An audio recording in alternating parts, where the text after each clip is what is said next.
Sa tingin ko, ang ibig sabihin na itong si Congressman Dan Fernandez, lumang tugtugi na yan.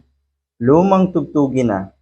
Dahil ang madalas na rason na itong si Sara Duterte ay politically motivated.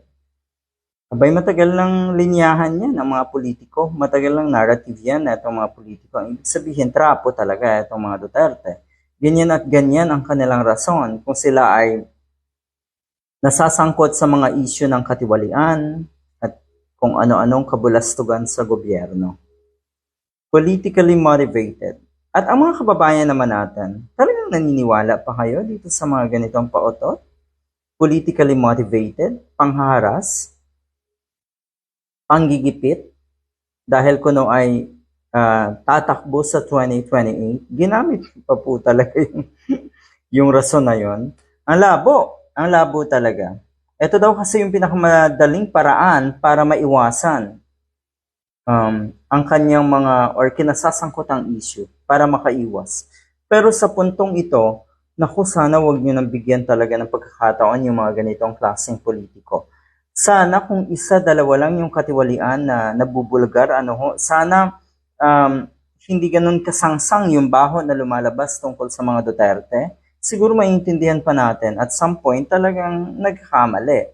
Talagang nasasangkot ang isang tao sa hindi magandang, sa mga negatibong bagay. Pero yung ganito na ang daming naglalabasan, pero yung ganito na halos lahat ay nawalan na ng takot para magsalita, yun naman ang punto doon eh. Nagsasalita yung mga yan hindi dahil tinakot, kundi dahil nawalan na ng takot. Kasi ang sabi na itong mga Duterte, tinakot ng grupo ni ganito, tinakot daw ng nasa Malacanang. Hindi po, sa tingin ko, marami nang nagsasalita at binubulgar or nagsasabi na ng katotohanan laban sa mga Duterte nga dahil hindi na sila takot.